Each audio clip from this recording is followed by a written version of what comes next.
morning and welcome to 25th and first meeting of this new term of the Rural Affairs, Climate Change and Environment Committee. Members and the public should turn off their mobile phones and Blackberries, as leaving them in flight mode or on silent will affect the broadcasting system. And agenda item 1 today is a decision on taking business in private.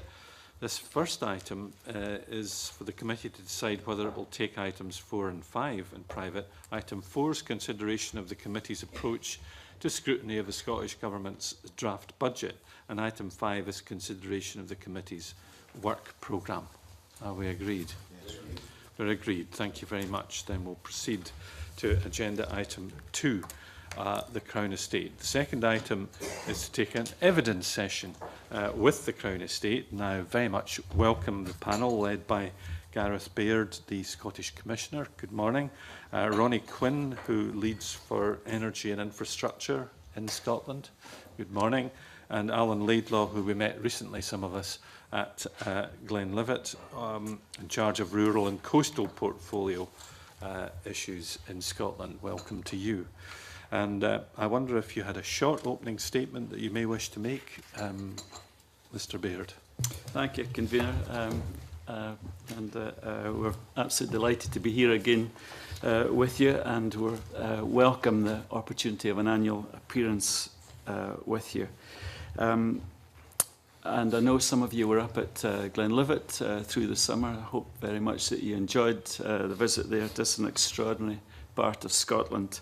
As you may well know, I'm a farmer myself, and that was one of my first visits as Scottish Commissioner, going up there just immediately after the huge snowstorms and all the damage that that was sustained. I was amazed by their toughness, their stocksmanship, and the way they'd come through that awful period. Anyway, and indeed we would love to extend visits to you all to other parts of the Crown Estate in Scotland, and perhaps we could come on to that later, perhaps aquaculture and the renewable energy. We've worked hard in preparation for this appearance before you this morning, so I hope we've got all the answers that you need. So thank you. Thank you. I think Claudia Beamish has a question about the Crown Estate itself, first of all. Good morning to all the panel and welcome to the Parliament. I would like to know if you could clarify for the committee how the commissioners are commissioned for the Crown Estate, how the commissioners are appointed. Certainly. The positions are advertised very widely through newspapers, website, and everywhere you'd expect, and there is a very stringent selection process that is undertaken, and at the end of the selection process, and I may say on the interview panel, I think perhaps the best way I could explain it is to take you through what happened personally. I saw the advert in the Sunday Times, I applied for the position, and then obviously there was the usual streaming that you would expect with a selection process, and then I was called to interview. I had a second interview at the Treasury in Whitehall, and on that sat the chairman of the Crown Estate. There was an independent member, there was somebody from Treasury, and there was some of the other commissioners of the Crown Estate. That panel then made a recommendation of 2 names with a preferred candidate to Treasury, and that recommendation was supported. So it's very open indeed, and just recently we've been going through that process as one of our commissioners have come to the end of their tenure, and there was a very, very wide application for that post. I just ask, Convener, in terms of for the Scottish Commissioner, what range of advertising would there be done for that? If you're not able to let us know now, I'm just interested. You said where you saw it, but just how widely it's advertised. You know. Can find. I saw it in the Sunday Times. I don't know about the national papers, so we can find that out for you. Fine, thank you very much. Graham Day on the structure of the Crown Estate in Scotland. And good morning, gentlemen. In your Scotland report, there's a reference to 38 people being based in Scotland with a wide-ranging expertise. Most are based in our Edinburgh office, with 12 based in other parts of Scotland, including our rural estates. That would give the impression that the majority of your staff are potentially desk-bound in Edinburgh, which I suspect is not the case. I wonder if you could expand upon that for us. Certainly. As you rightly say, the office is at Bellsbrae, just at the Dean Bridge there. And could I just say that we would love to welcome you down there just to see exactly what goes on there. I remember when we had the members of the Scottish Affairs Select Committee down there, they found it of huge benefit just to see exactly what was going on in the central office. And as you know, we have managing agents out around Scotland. In response to recommendations from the Scottish Affairs Select Committee, we have really upped our game in getting out around Scotland. That's been, I hope, very beneficial for our stakeholders. It's certainly been very beneficial for our team, and I would say particularly for me in understanding more about what goes on out around Scotland. The final part that I would say to that is when we were just looking at the apportioning of cost towards Scotland, we reckon that there's 90 people out of the London office are involved in managing the Scottish estate, and they're up here on a pretty frequent basis. I don't know if there's anything you chaps would like to add to that. I think the question regarding being desk-bound, I would certainly suggest that wasn't the case when you look at the travel that the team do. They're domiciled in the office in Edinburgh, but as we all know, with mobile Blackberries, etc., we're all pretty much wired for sound and can be communicating anywhere. So an example at the moment is the Marine Scotland consultations that are happening all around Scotland. And we've got members of the team, going to meetings in Fraserburgh, the Western Isles, Campbelltown, Dumfries and Galloway and beyond. 2 of us are in Gia next week. A couple of them were in Western Isles last week. We're in Inverness 3 times this month. So I think it's easy to say that we're based in Edinburgh, but the travel is wide and varied. And that's deliberate. We can't manage the assets around the dispersed nature of the portfolio without being on the ground. Gareth obviously talked about the managing agents as well. They represent the Crown Estate right around Scotland from their bases, and we work very closely with them. So, I can think of my travel in the last month and what I've got ahead of me. Aberdeen, Stonehaven, Inverness, Cromarty, Glenlivet, Gia, Dumfries and Galloway, Inverness again, and the Lothians and the Borders. So, I think there's a fairly wide representation there, and I know certainly part of Ronnie's team were up in Caithness at some of the meetings up there for the Pentland Firth last week as well. So, I wonder if I could just add to that, just to I hope to assure you just how serious we were about taking on the SEC recommendations.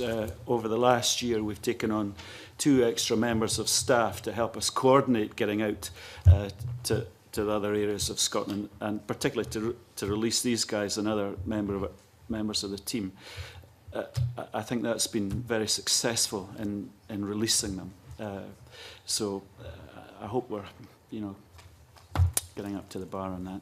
Sorry, if I could, Convener, just 2 points. One is I've had the opportunity to go back through my notebook and number of visits.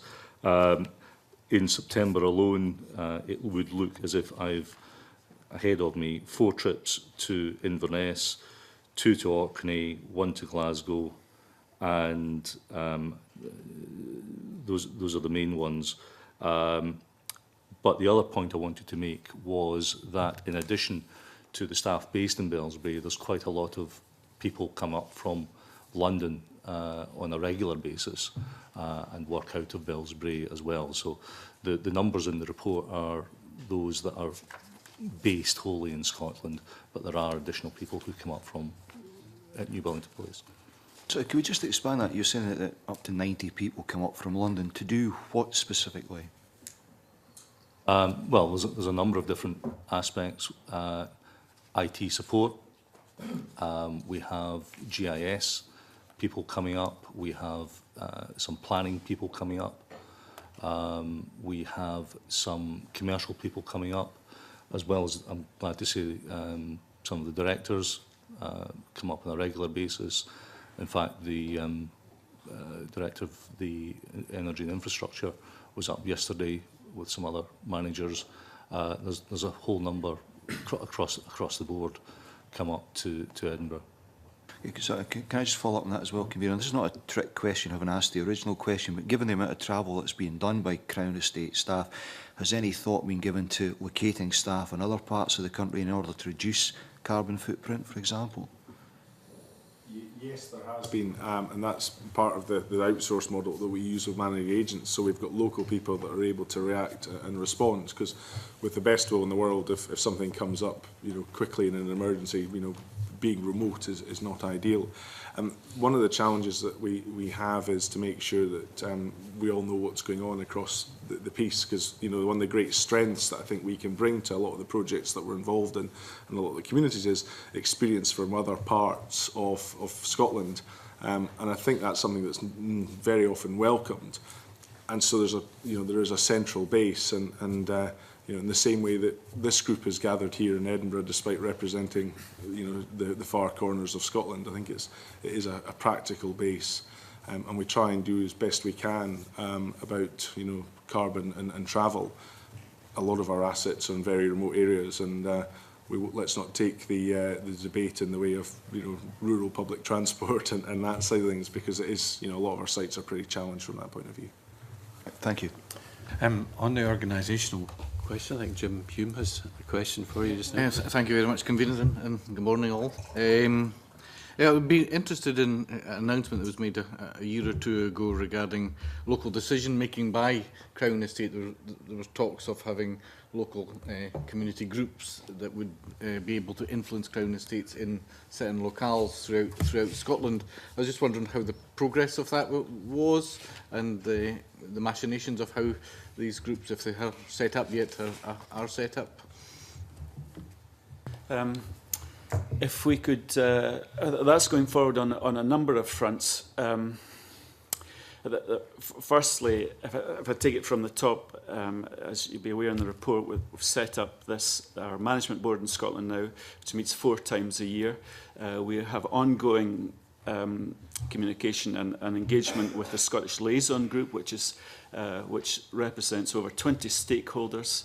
This year, because the Scottish Liaison Group, to some extent, was a victim of its own success, where people were engaging very readily, and with 20 different stakeholders, or more than that, we were only able to go broad and shallow. So we've actually changed the Scottish Liaison Group. We've broken it down into sectoral groups. We will still have a central meeting at Bellsbrae once a year, but we've now committed to go out and meet the sectoral groups so we can go much deeper into their activities. So Alan and Ronnie, and indeed our Chief Executive, Alison Nimmo, have been out meeting with a lot of the local authorities throughout the year. And so far in sectoral groups, we have had a very good meeting with energy and infrastructure interests and with the aquaculture industry. When we come down to a local basis, as far as communities are concerned, you'll be very aware of our local management agreements. I'm delighted to say that is now developing a bit of momentum, and we've produced a series of, so that was I'm sure you'll have seen this, the local management group, and then we have a toolkit for customers and communities about how they can engage with us. So there's the Marine Stewardship Fund, there's local management agreements, and indeed particularly around moorings in Scotland.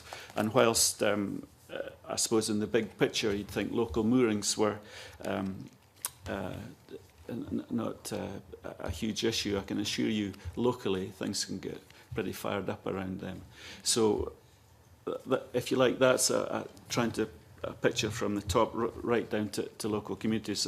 And as far as local community decision making is concerned, we are very, very anxious to hear through local authorities, through managing agents, through communities themselves, where particularly these local management agreements, can be taken forward for the benefit of that community, where they will manage and run the initiative that comes forward. So what would be the, how would you set up, how are these local management area groups been set up? It's Alan. Thank you. I mean, local management agreements are looking to identify where there is an aspiration or some plans to do something, and they want a starting block from there.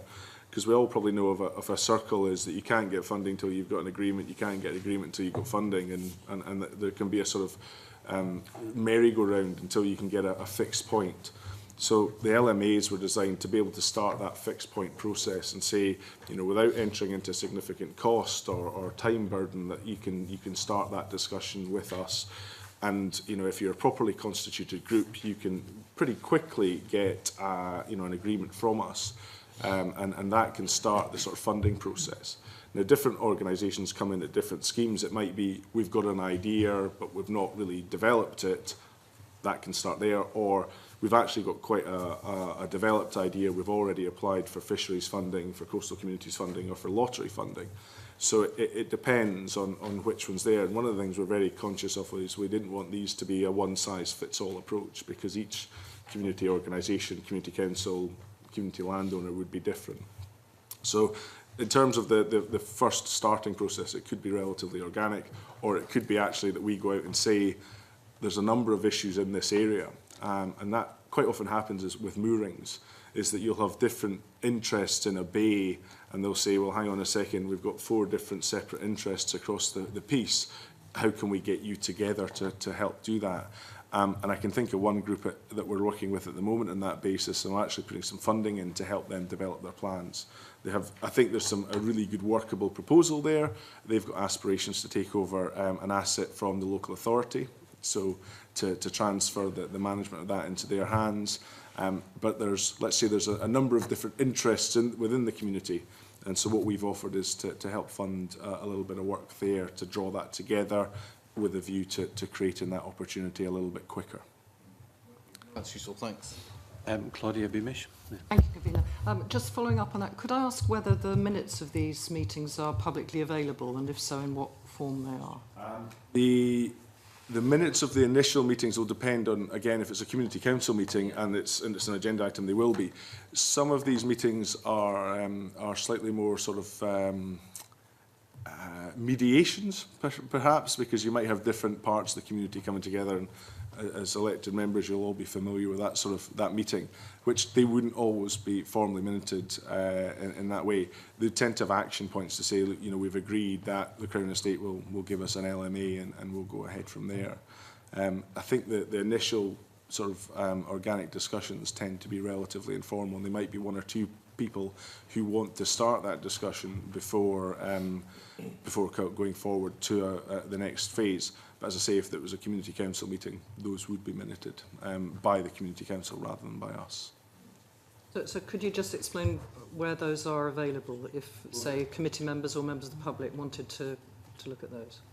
We don't have a central register of community council minutes. They would be held by themselves, what have you. But I mean, if there are particular meetings that you're interested in, we'd be happy to provide details of. I'm just trying to understand, like, in terms of the accountability to the public, where it lies. That while I respect the fact that there are times when there's mediation and discussion, you know, which may be private in order to resolve situations or something, that in terms of accountability, where the public can understand how things are proceeding, to put it positively. I think because most of these discussions are held with community groups, which are already constituted, you know, one of the criteria is that it'll be a properly constituted public sort of group, if you like, and most of the meeting minutes will be held with them rather than with us.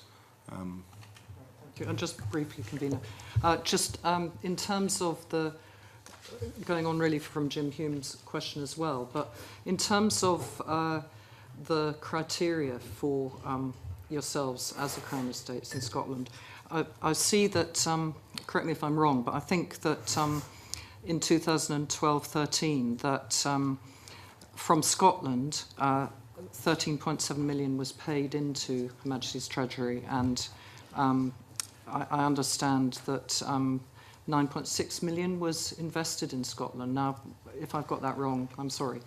But the thrust of the question is to understand, having been to Glenlivet and seen connections that you make with the community, such as with the cycling and the young couple that were involved, and other examples.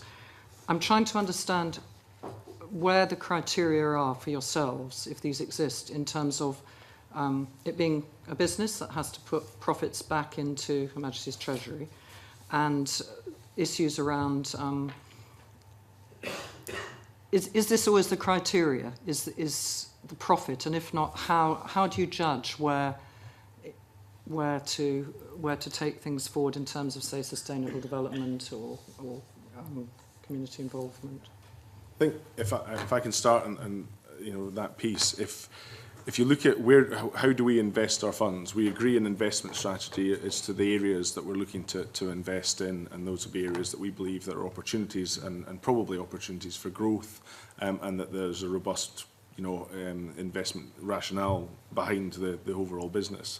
So for something like Glenlivet, you know, the investment into the mountain bike trails there, we looked at that, and we looked at how we could.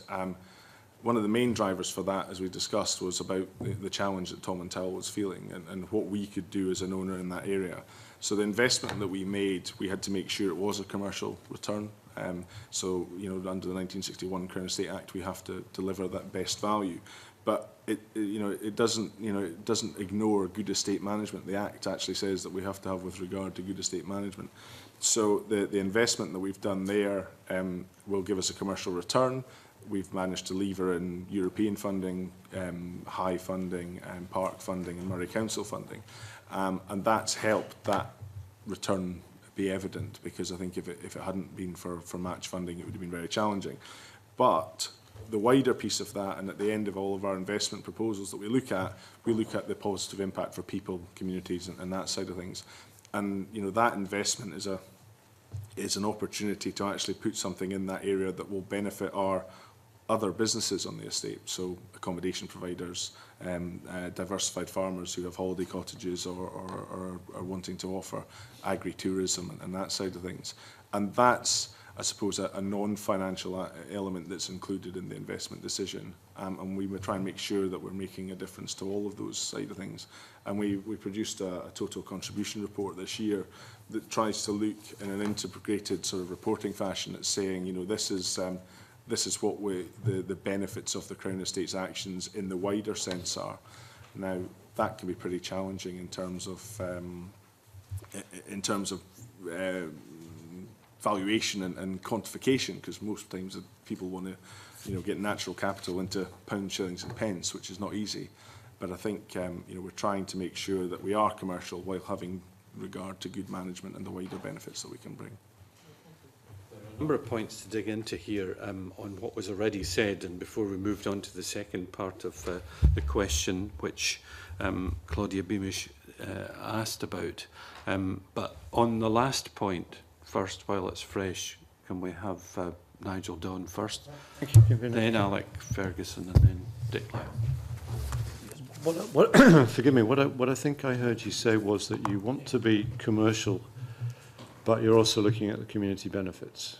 And I believe you when you say that. So but doesn't that give you a problem? Because if you're managing almost £8 billion worth of assets for the Treasury, which is, I think, a simple statement of what the Crown Estate does overall, then I think the Treasury would expect you to give it the best possible return for its £8 billion.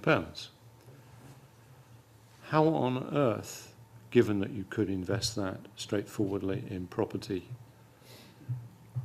which would pay you a return and cause you no trouble, I'm simplifying it, how on earth do you explain to your masters in the Treasury how you'd actually prefer to put that money into a small business in Glenlivet because the community benefits are there? How on earth do you have that dialogue with the Treasury? And I don't think they're all demons. I mean, this is not a political question, but how on earth, as a matter of investment, do you balance those two Because you won't get the same return in pound, shillings and pence. Well, it's you've hit on a real issue for us. It is, firstly, it is a very difficult balancing act, and therefore it's quite a difficult discussion at times. But it's within the DNA of the Crown Estate, it's this long-term view, and the investment in just the communities that you're talking about, and trying to drive all the assets of the United Kingdom that are managed by the Crown Estate forward. So I think perhaps an example, two examples, the ongoing cash we're putting into aquaculture research to try and drive that forward in particular, and that's particularly appropriate at the moment with the targets that have been set by Scottish Government for the aquaculture industry, which and it's a fabulous industry, so that's excellent. Another example is £500,000 going into research on seaweed around the United Kingdom coast. Most of that will be around the Scottish perimeter, and if you like, there's almost a sort of a bit of seed funding, or us acting as a catalyst to try and drive that industry, which is, it's just a germ at the moment, to try and drive that and grow it, a huge opportunity for the nation. So, and indeed for the coastal communities, I mean, there's huge opportunity there. If I might just say, one of the challenges, of course, is there that you know, you compare the competition for, you know, capital, if you like, so you could put it into another pot and get a higher return. Nobody is immune from the vagaries of the property market, whether we're pension holders, investors, or private owners. And certainly one of the key to the Crown Estate's resilience is having a diversified portfolio. If we had all of our eggs in one basket and the central property sort of market disappears down the drain, which is not that historic, and we've been reminded of the possibility of that. If we had all of our eggs in that basket, that 8 billion would be very significantly reduced very quickly. And indeed, at that time, the fortunes of the rural economy were slightly different. The fortunes of the energy sort of environment and the coastal environment were different. So that helped spread the vagaries of that side of things. So I think, you know, with regard to good management and having a balanced portfolio is one of the key strengths of the Crown Estate. Can I accept that? But a balanced portfolio is one thing. A deliberate policy of trying to develop the economies of parts of our nation is different from having a balanced portfolio. So if we could park the balanced portfolio, which I entirely buy, but just ignore that for the moment. If one of the things that the Crown Estate feel it wants to do and is in its DNA, then why does it not do more of it? Because you've got an awful lot of money tied up in, for example, bricks and mortar, which could, if that's what you wanted to do, be released to do some more of the things which you've just eloquently spoken about.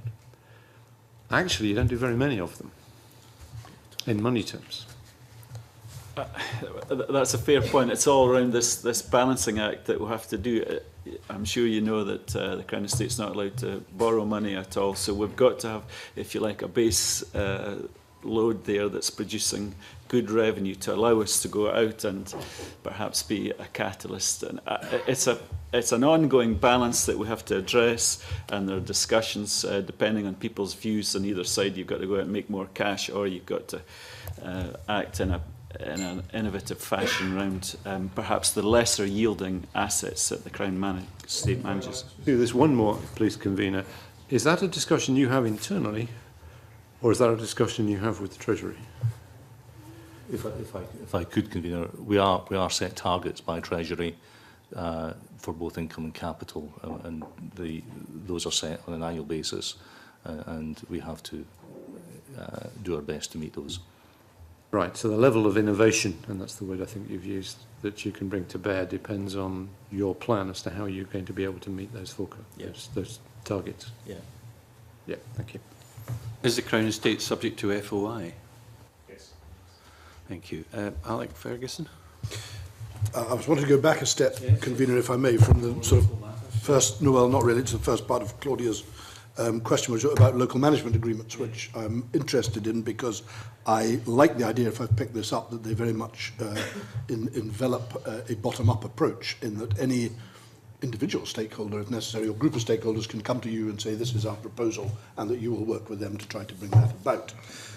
I had two questions to that. One is, how have you gone about making sure that every single one of your stakeholders is aware of this, of the potential of this structure? And two, whether you're able to give us any examples of groups of stakeholders or individuals who come to you with proposals that you have not been able to take forward, and if and why that would be. How have we promoted the availability of LMAs? We used the signing in December of the first two pilots to generate the sort of press coverage of that. So that was on BBC Highland, BBC Alba, BBC Radio Scotland, as well as heavily covered in various different print media. We've had it in both of our Scotland newsletters, which is circulated to something like 2,000 different individuals and stakeholders across Scotland, so that's been twice. It's been discussed with all of the local authorities in the coastal areas, and as well as COSLA. You know, if I could say, if you think there are any groups out there that you know that we maybe don't know, please get in contact. We've got the LMA brochure available, and you know, we'd be really delighted to get that on the ground. I suppose the examples of where we haven't been able to help are actually quite thin, because you know, where an LMA might not be appropriate, there might be another opportunity to have a discussion. And actually, I can think of one of those where an LMA, they were so far advanced in their discussions, an LMA wasn't required. They'd actually, and we went straight to a lease and worked with them on that side of things. I think there's a real opportunity for the move on the ground in the coastal areas at the moment to help with LMAs, to help them. Because I mentioned that circle earlier. You know, it's always difficult to get your first foundation stone in the ground in the corner, if you like. And what we found is, I can think I'm away to Gia next week to complete the paperwork on an LMA, and the phone call came in saying, we're struggling with a few things here. I'm not sure how you're going to help, but can we have a chat? Half an hour later, we'd agreed an LMA, and draft documentation was on its way within a few weeks. And they said that's ideal because it just lets us go to the next steps. So if we can continue having those discussions with communities that are wanting to do things, you know, I think that it will gain a lot of ground. We do need we need help to get that message out there, and that's in particular for the local authorities, because they'll be dealing with different groups that are maybe looking to take assets off them, looking at fisheries funding money, coastal communities funding, and lottery funding. So any help in constituency matters, if any of you've got, you know, cases that you think would be appropriate, please, you know, do get in touch, and we'll have a conversation. I suppose the area where it will become more challenging is where there's significant, you know, commercial interests. And then it would be a standard discussion with us about how we interact with that. And I can certainly think of a number of different engagements that we're having on from there at the moment. Potentially looking at putting funding as well, because, you know, an LMA is the start of a process to potentially take a lease, but it could also unlock marine stewardship funding, where we support different projects around the coast, or direct capital investment. So it's a sort of first light touch engagement, so people can say, we understand where the Crown Estate are coming from. Are you able to put a figure on the number of LMAs that are either in place or in the process of being agreed? We've got 3 in place at the moment. One's just being signed as we speak, and we've got 3 that are in active discussions, and we've got a number of different communities that have been asking for the information, and they're looking at. One of the keys to this is, you know, this is dealing with communities, and it would be very arrogant of us to say you must sign an LMA before you make any more progress. You know, some of these discussions might take quite a while to come through from fruition to the end. And so I can think of a number of communities who have asked questions about LMAs and had discussions, whether it be with our mooring officers, our managing agents, or myself and my team, and they've gone quiet for quite a while. I can think of one project that fell in the last year that we've been in discussions with for 7 years. That was before LMAs, but you know, there's an organic process on the ground that may or may not happen. And I'm very conscious that we don't want to be prescriptive that thou must sign an LMA before you can progress, because actually, you know, the group's got to form itself and get that initial stage passed. Thank you very much. Sticking with the coasts, coastal funds, Dick Lyle. Yes, thank you, Convener. It's basically tied up. Going to ask, I know some of the questions actually already been asked, but can I refer to your report, delivering with expertise, and coming on to, and I'm going to come on to the point about coast in a second, but I want to get this in. You have within the report, you have a balance sheet which basically says your revenue was 13.7 million, surplus 11.6 million, and your revenue by activity, the highest of your income is from coastal revenue of 3.6 million, up from 2.7 million from last year. So that, in calculation, that's about 25% of your income. So how is your, what coastal, is it all the coast of Scotland you have? And what sort of revenues, the money that's raised through that, is it just taken away and spent, you know, shipped down to the Treasury down in London? Or do you, part of the money raised, do you invest it locally? The money raised locally, is it spent locally? And from the coast, you have a coastal fund. What sort of activity do you do in order to promote activity within local areas, in order to ensure that what money's been raised there also has been spent in order to ensure that it's going back to the community? Okay. Quite a lot of questions, sorry. That's why I was taking some notes to make sure I cover them all. The first question, I think, was, you know, what coastline do we own? We own approximately 50% of the coastline around Scotland, and there'll be other ownerships, including government, ports and harbours, and other private landowners that will own foreshore. So that's the bit that gets wet and dry every day. So the two lines on a beach between where all the seaweed is and mean low water.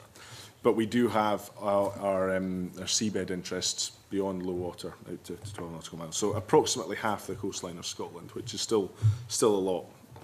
What makes up coastal income? It's quite a varied pot. It will include income from ports and harbours. It will include income from moorings and agreements for outfalls, for any sort of use of that piece of property, which, you know, it never ceases to amaze me, the different queries that come in on the coastal estate from the different types of users. So, you know, there'll also be seabed leases for, you know, structures on that area, and you know, certainly ports and harbours is a significant piece of that jigsaw in terms of where does the income come from.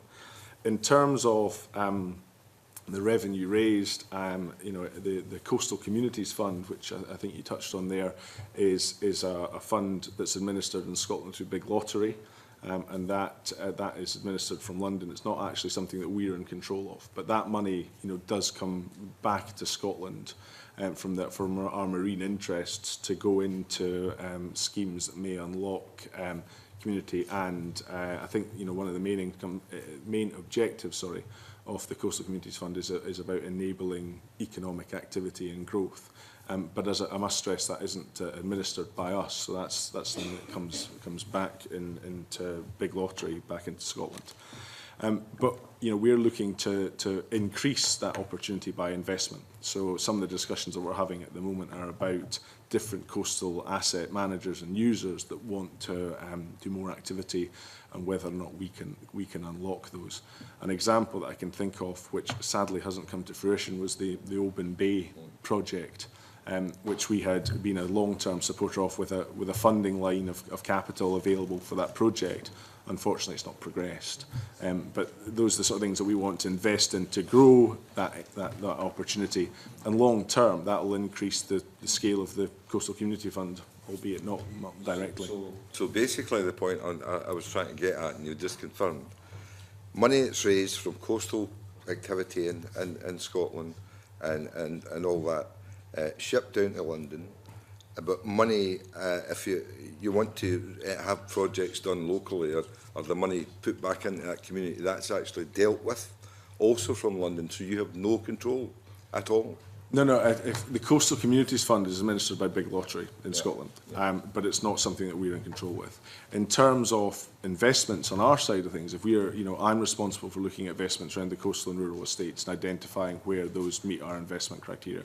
So that's me, and I've got a delegated authority principle that I can work under and to a certain level. So if someone were to come forward with a port or harbour proposal or a marine leisure proposal, because there's a lot of marine leisures, particularly in the West Coast, discussions happening, then we would sit down with our local team. So there's two of us in Edinburgh that would look at those individual proposals and identify whether or not we could invest. Thank you. Take it that you were slightly mistaken when you say that you own the foreshore. You actually have responsibility for the shore. Correct. Yes. And talking about which? Yes. Can I develop the issue of the beaches?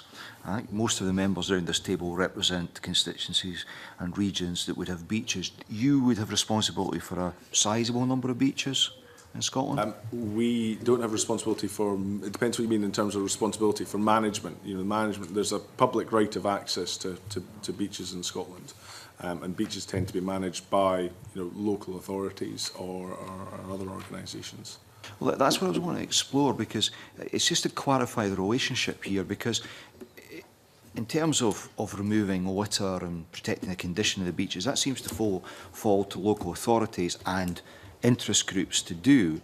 And yet in here, in your report, you talk about donating 30,000 to the KIMO Fishing for Litter initiative and a recycling group in Argyll and Bute. What is the specific nature of the relationship? Do you have responsibility for the beaches, or does it belong to local authorities? We don't, they do not, in terms of responsibility or ownership, sorry, I wasn't quite clear. Either. Right. In the same way as there's a public right of access through the sort of Scottish Outdoor Access Code and public areas, local authorities are responsible for litter and things like that. Much of our foreshore, is the mean high to mean low position is not necessarily beaches. And accessible. So in terms of that responsibility for clearance of and management of public access, it does lie with the local authority or the adjacent landowner, because obviously there's many beaches which will have access through other private landowners or public landowners, and that would sit with them. Okay, I think I understand that. Okay, move to seaweed, I think now. Angus MacDonald. Yes, thank you, Convener. Just before we do, can I just pick up on a couple of the local aspects and local authorities? You mentioned the Scottish Affairs Select Committee report earlier, and that you'd taken note of some of the recommendations. Can I refer you to the section that concluded that any devolution of powers through the Crown Estates decentralisation should be down to local authority level? Clearly, you picked up on that, but would you not agree that the Scottish Government should have oversight of any future decentralisation to local government level? That was a recommendation made by the Scottish Affairs Select Committee, and that's a matter for government, not for us. Good enough. Yeah. It was maybe a bit too political. Could I just go back to the seaweed that you mentioned earlier? You touched on the opportunities regarding seaweed cultivation and harvesting. Can you give us a further update on how that's progressing, and will Crown Estates be involved in promoting the initiative to local entrepreneurs around the coastal areas? In terms of the promotion, there's actually quite a groundswell of people interested in this. There's been local community use of seabed of seaweed for a long time, and people, I can think of one of our award winners has looked at collecting seaweed and its use in different industries in the past. So it doesn't need a lot of promotion as to the opportunity that's there. We are currently continuing to invest in different research projects to identify types of seaweed that can be used for different types of opportunities, because you know the seaweed that you want to use for biomass or for that sort of side of things is completely different that you might want to use for pharmaceuticals. So we've supported a project looking at, I think, a research of over 100,000 different types of seaweed and their sort of, you know, different qualities, should I say. So that's the sort of work that we're doing at the moment. We've got one consented site that we're looking for an operator for at the moment to come in and bring industry sort of experience and expertise into that. And that's something that we're working quite hard on with stakeholders across Scotland and beyond. There are a number of international community members that are quite interested in seaweed cultivation.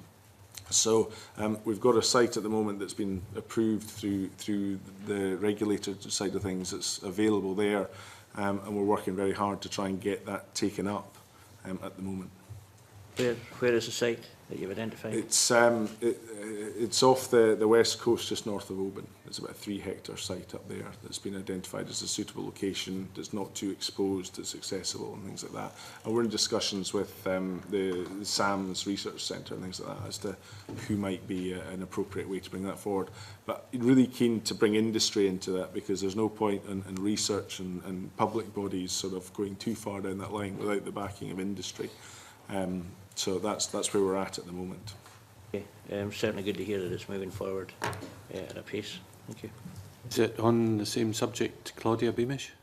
There was a follow-up question, but then it's on a separate subject. Well, I'd rather leave the separate subject just for a minute. I want to stay offshore unless you're... Sure. Cool. Right.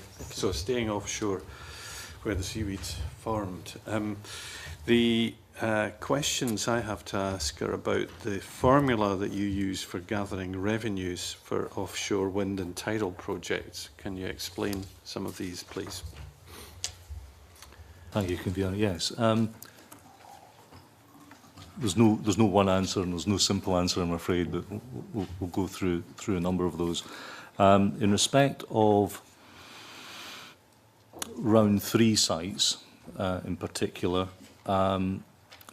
what we would do is charge something in the region of 2% of the value of the power produced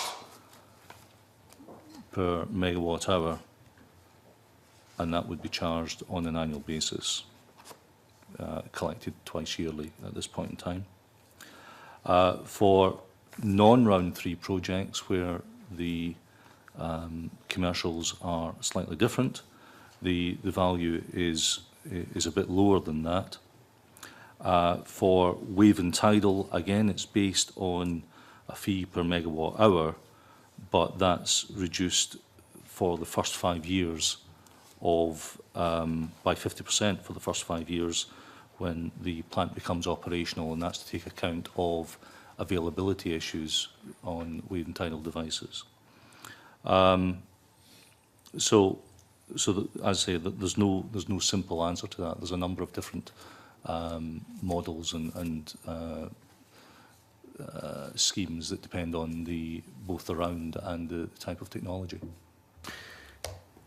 Does the London Array appear in round 3, or is it separate? Is it just a commercial arrangement? London Array would be a round 2 site, and that would be a commercial arrangement under round 2. It's been running now for how long? London Array fully commissioned, I think, earlier on this year, and is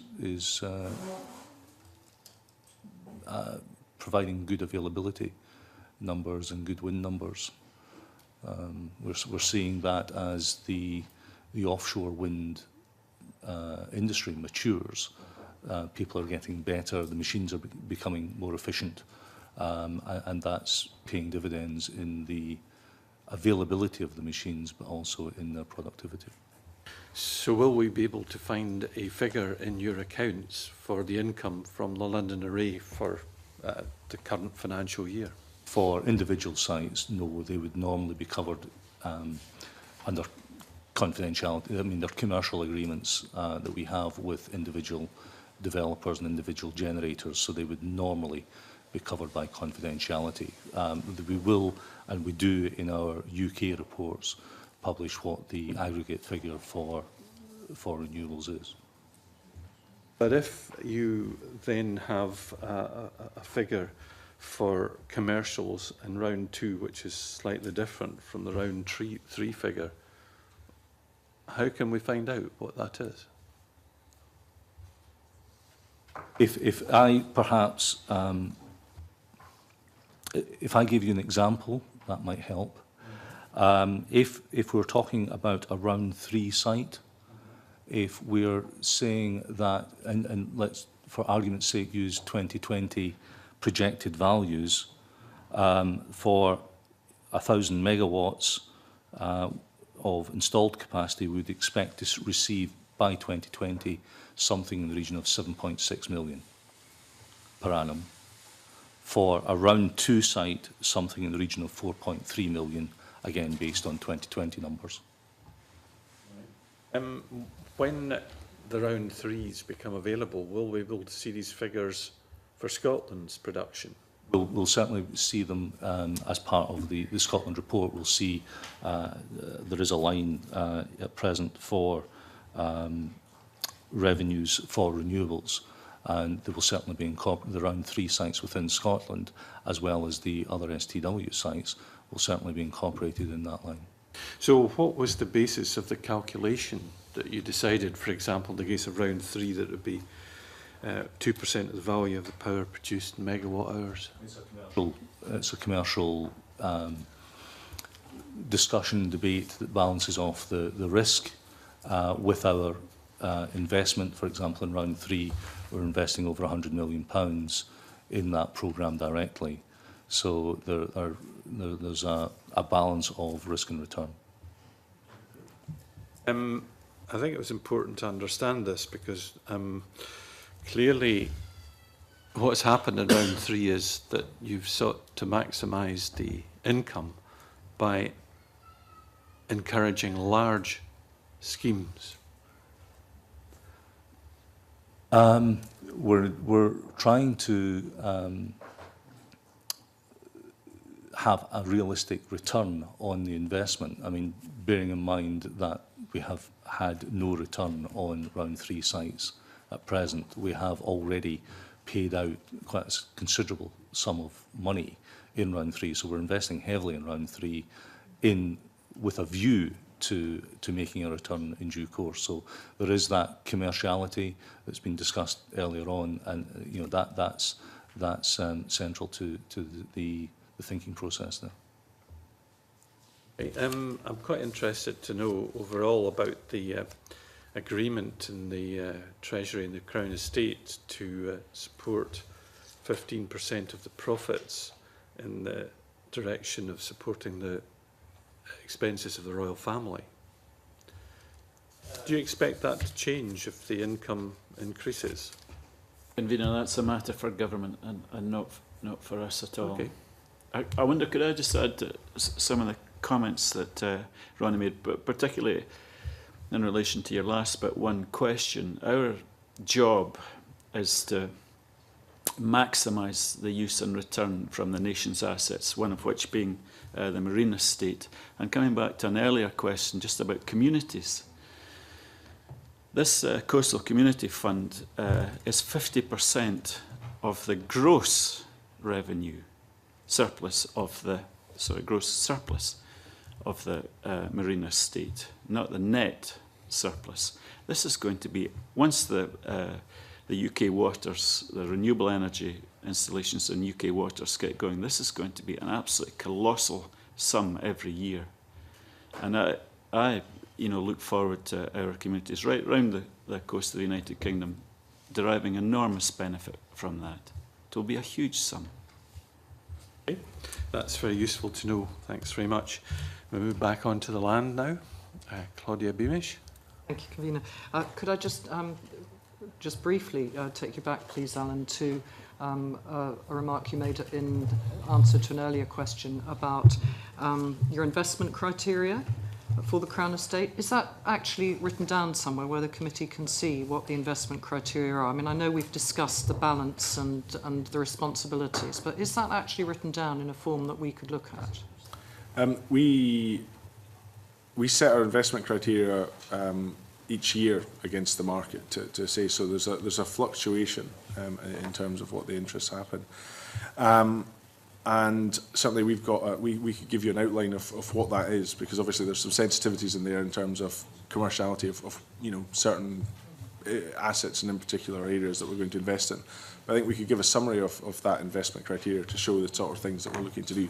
My sort of side of things, I think we discussed this last year. It's about opening opportunities on the coastal estate into aquaculture, marine biomass and seaweed, ports and harbours, marine leisure. I recently learned this year that someone believes that marine leisure has got the opportunity to be bigger in Scotland than golf is. And we know how successful golf can be for rural areas.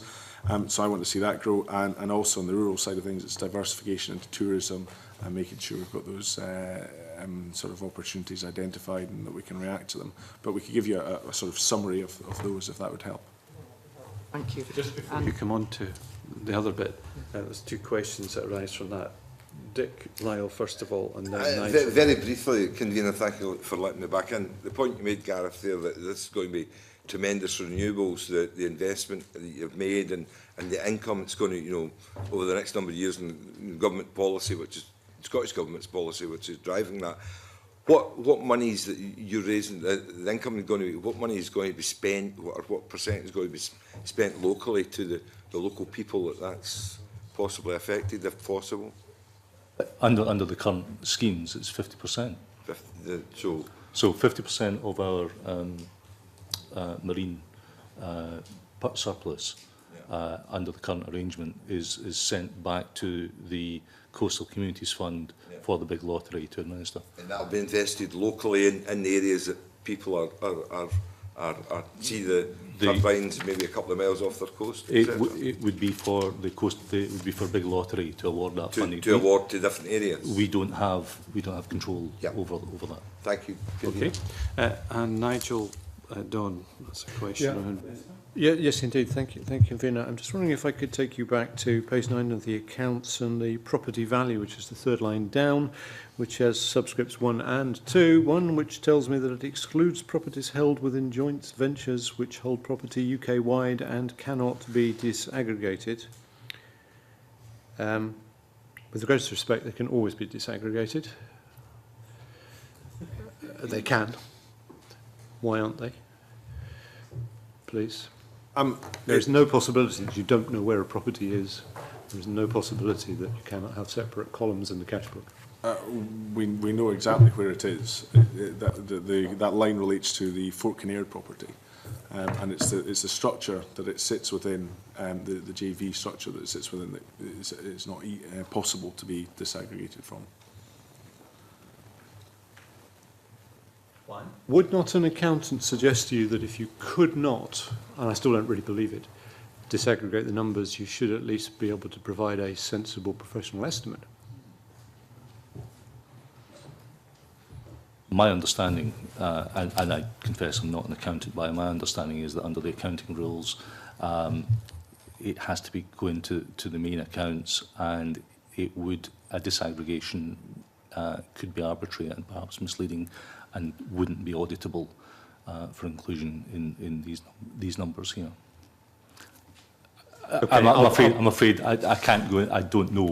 I'll buy that as a set of sorry, I'll buy that as a set of accounting rules.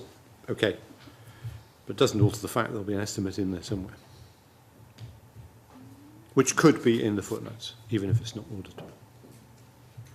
I'm just bothered as a public interrogator that there's a number in there which is completely hidden by accounting rules. I'm sorry, I'm the son of an accountant. I don't believe accounting rules. Okay, you can work out a number, even if it's an unauditable estimate and you have to sign it off as such. Sorry? We come back to you on that. I think it'd be helpful, please, because we'd like to see numbers which are as defensible as they can be. Say, can I do it? Really won't do. Bring that back. Thank you. Two questions that arise. Are there any other properties in Scotland that would come under that heading? And secondly, if, for example, the Fort Kinnaird property was to be sold, would the proceeds be disaggregated into your accounts? So would it be a figure at that point that said, this is what Scotland has generated? There are no other properties and I can't answer the second question, so if we can come back to you. Back to Claudia Beamish, I think you had another question, Yeah, thank separate you. subject. Thank you, Convener. Could I ask whether, sorry, I'll put it in a different way. The committee is aware that the Land Reform Review Group set out in its interim report in May of this year that the position of the Crown Estate was a matter frequently raised in discussion, and therefore the LRRG might consider this further in phase 2 of its work stream, which you'll know has started. Would any of you be able to update the committee on any discussions that have been had with the Land Reform Review Group, and indeed also would you be able to clarify for us whether there is ever an opportunity within your own guidelines for consideration of community buyout in the future? If I may, we submitted a response to the LRRG in January, February, whenever it was, and that's available on our website. So it's there for, it was put up at that time. Just so you know, I was asking about the second phase because Yep. beyond the... So we're looking at a response to the second phase, which is coming up through this next few months. We've got a meeting booked in for our Chief Executive and Gareth to meet with Alison Elliott, the Chair, and some of the advisors of the group to have that next stage of discussion. As soon as that sort of correspondence came up, we wrote to them and offered to meet with them. So I think that's June the 26th of this month or thereabouts. So yes, we're part of that discussion. We're proposing to submit a response to the second stage of the process. Could you reassure me about whether there's been assessment of what discussion took place and what comments were made about the Crown Estate? Could you highlight any of that for us today? Sorry, if you could clarify the question. Well, I think in the responses, yes. Yes. Yeah, absolutely. Yes. Do you have any comment on the sort of comments that were being made by those that submitted to the Land Reform Review Group in relation to the Crown Estate? There are a number in both positive and not so positive, and we've been working through those. You know, there are over 400 responses to the LRRG, phenomenal response showing the depth of feeling that there is right across the sort of land use sector, if I might. So we've been reviewing all of those. I'm not quite through them all, but I think I'm a good way through them and identifying where there are areas for improvement. You know, I think we know the areas where we're particularly strong. We know areas where people have strong views, and we're identifying what we can do to help improve those areas if indeed we can. You know, there will always be polarised views in these matters, and some of them we will be able to respond to, and some of them we won't be able to respond to. So are you able to tell us today specifically any areas of concern that have come up that might be more than one submission that you're considering? You say you're considering, you know, the views that have come forward. Mm-hmm. Could you highlight anything for us that you're looking to address? Not particularly, because once we've gone through the whole process, we'll have to have a discussion, you know, at a senior level to make sure we respond proportionately and accurately. Because, you know, some of the responses will just not like what we're doing, despite it being supported by other parts of the community, because there was a significant number of individuals as well as groups that responded. So we need to make sure that response is proportionate. So I wouldn't say there's any particular areas that have been highlighted. But I think, you know, a vibrant, healthy Scotland is something that we support as well, and at times some of the views expressed are sometimes against that opportunity for developing more strengthening communities. So, you know, it's there. Consciously, another question you asked is about community buyouts. You know, the legislation is very clear about community buyouts.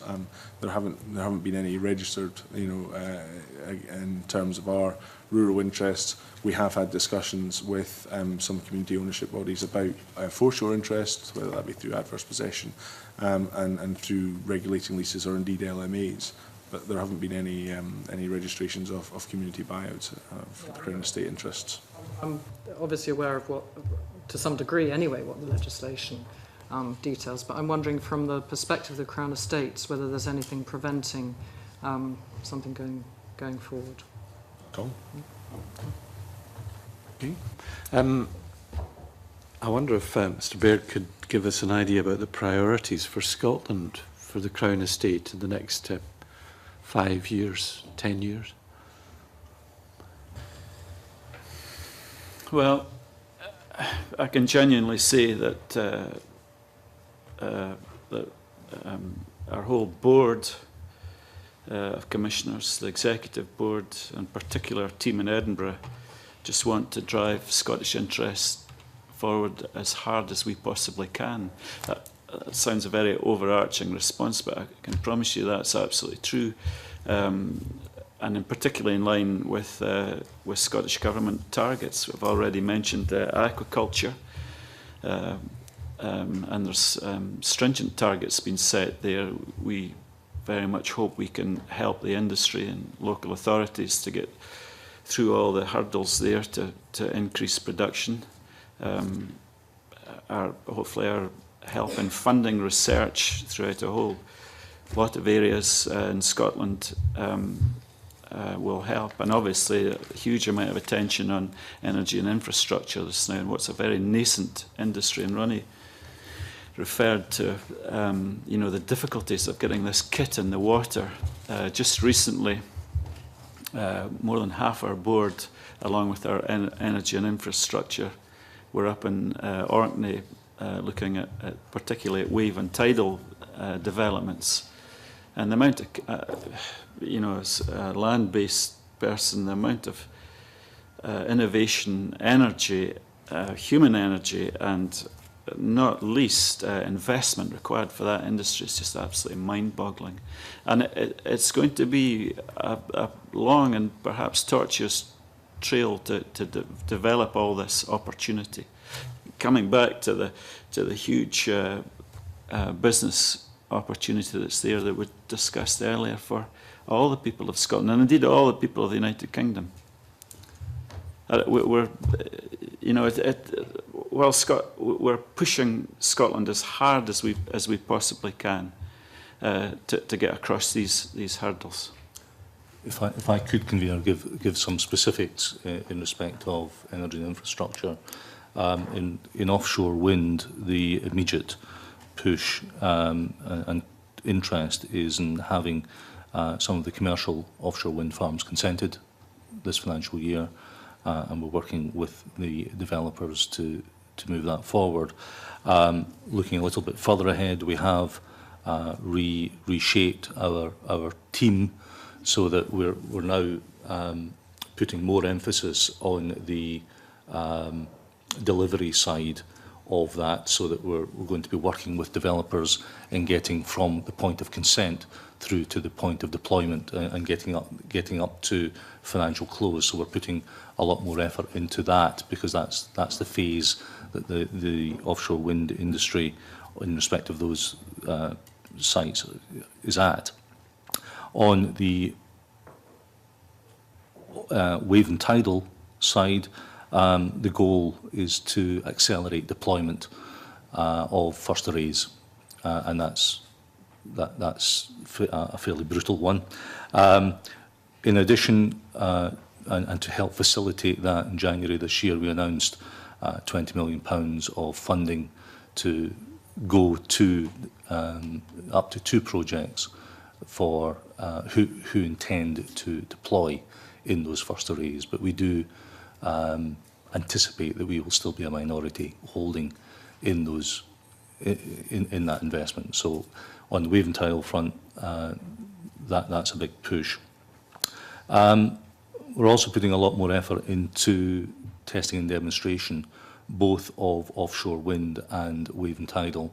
So for offshore wind, we're already in the throes of, in fact, I think it closes today, an ITT for offshore wind test and demonstration sites.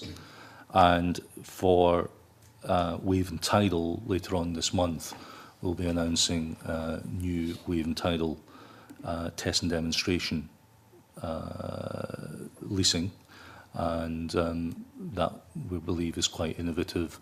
We're for the first time suggesting that these new test and demonstration zones could be managed by third parties, and we've already been in discussions with some local authorities, for example, in respect of that.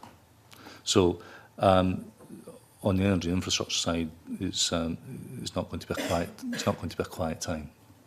Convener, sorry. For two specific points, what are the two investments in which you're a partner that you mentioned in the first part of your answer? And secondly, about where these test and demonstration effects will be. The investment? Well, you're presumably one of them, at least, is in my constituency. And we're still doing due diligence on a number of projects on the wave and tidal first arrays. So it would not be appropriate for me at this stage to say where those are. On the wave and tidal test and demonstration zones, as I say, we've been working with Marine Scotland and with local authorities, and that will be announced later on this month, and the zones will be published at that time. Okay. I just thought we might have got a sneak preview, you know, since we have an oversight of local authorities, etc., etc. But obviously, you're keeping your cards close to your chest. I wonder, could I just add a comment, just add to what Ronnie was saying, and going back to your question about the Scottish element of it. I think it's fair to say that that the team in Edinburgh are enormously proud that the first two applications for planning consent in the 9 round 3 zones are both Scottish, and I think that reflects very well on the joint working between Scottish Government, Marine Scotland, and indeed our team, and indeed the developers. It's been an absolute pleasure for me to go along and meet the developers who have brought considerable resource to Scotland, both in terms of cash and intellect, and to see our 2 zones coming first up for Planning Commission is a great credit to the coordinated work that's been going on in Scotland. Indeed, thank you. Jim Hume, you had a supplementary? Just following up on your sort of business planning and strategy, and getting back onto the land. Obviously, you're responsible for 50% of the shore, but you've also got large interests on land, and I have seen some of them in my own region a year or two ago. I'd just be interested in what sort of incentives or plans you have for new entrants into especially land use or agriculture, I suppose. Also, what sort of forms of tenures you're offering? Is limited duration tenancies, or are we actually seeing some what I would call old-fashioned secure tenancies being offered by yourselves? Work that we're doing with new entrants, I suppose, has 2 tracks. There's the open market stuff, which is challenging because we don't always get units back. And then there's the encouragement of the next generation within our existing tenant group. You know, one of the over-quoted stats in UK and Scottish agriculture is the average age of a UK farm is 58. It's not the average age of the people we're dealing with on the ground. And one of the significant pieces of work that we're doing is to make sure that where, you know, the next generation is in active management of the farm or the business, that if we're talking about new agreements, that we're talking to them. So that's a key point from my point of view. And then looking to strengthen our understanding of their business by doing business with them. As I say, we don't get a lot of units back at the moment. There's not a huge churn. The units that we have brought back, unfortunately, you weren't able to join us at Glenlivet, but we showed an example of where a business failure had created 2 business units to come back. And one of those has gone on the open market to a new entrant, and members of the committee met Pauline Mitchell a couple of weeks ago. At the same time, though, we're looking to create opportunities within that existing tenant group, if you like. And what tenancies are we giving them? We're using the LDT structure, new modern forms of LDT. And what are we looking in terms of term-wise? It varies. But many of the agreements that we've been putting in place on LDTs have been taking the next generation to 65. So if they're 40, it's a 25-year agreement. If they're 30, it's a 35-year agreement. And I can think of one example in your constituency where post-coal, following open cast coal extraction, that there's an agreement of over 30 years to a new entrant operator. and that's post-coal and it's mixed livestock and arable.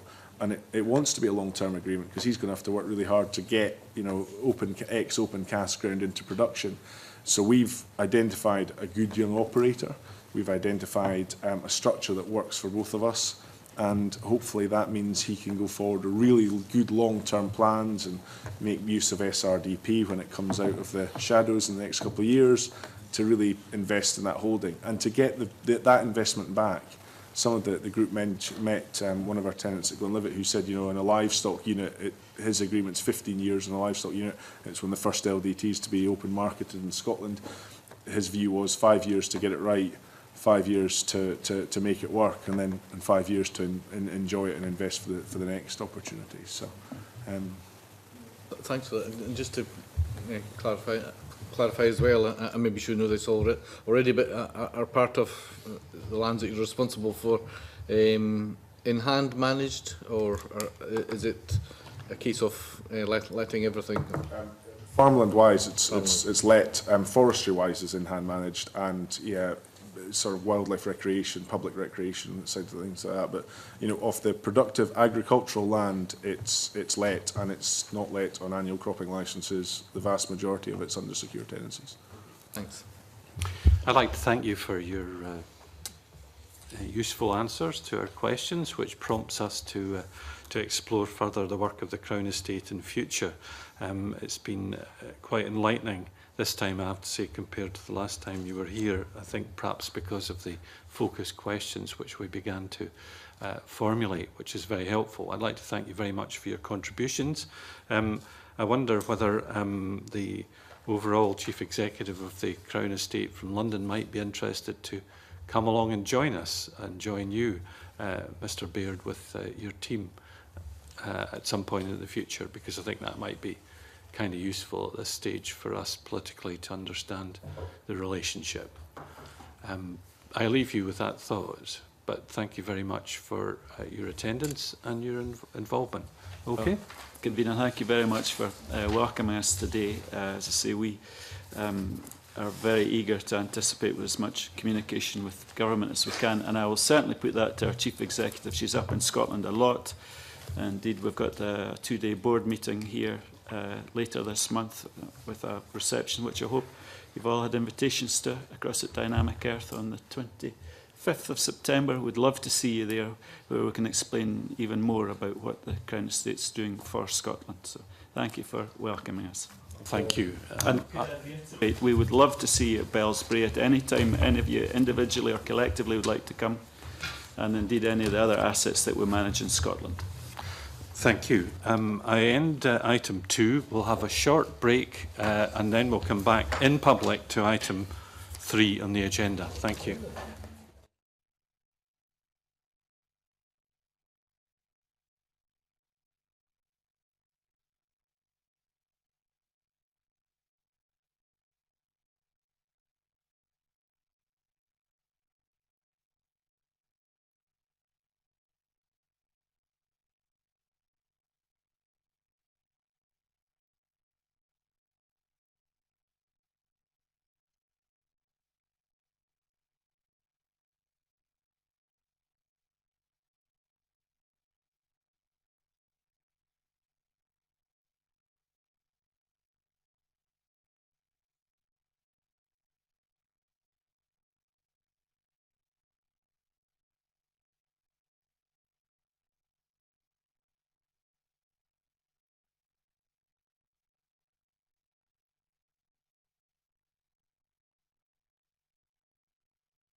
3. We're all roughly here, I think.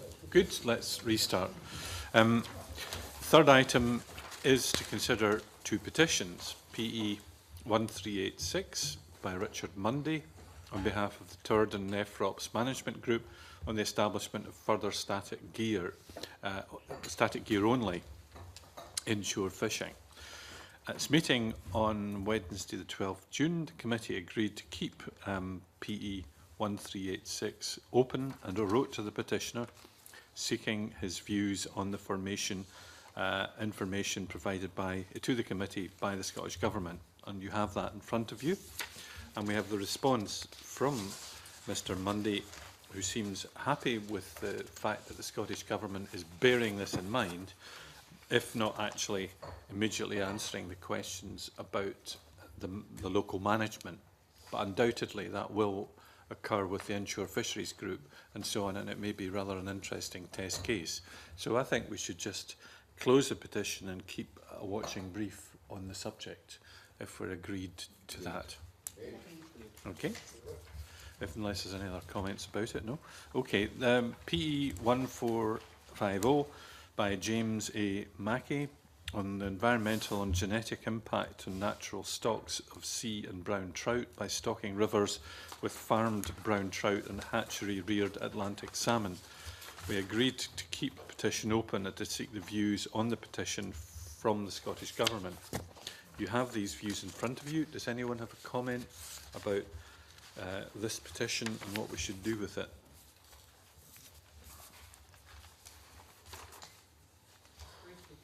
Yes?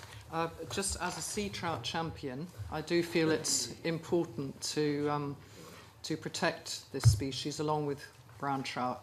But as I understand it, the research specifically into stocking wouldn't be the most helpful way forward, as there are a range of issues. So from my perspective, if we take into account the committee, the recommendations, I think I'm happy to have it closed.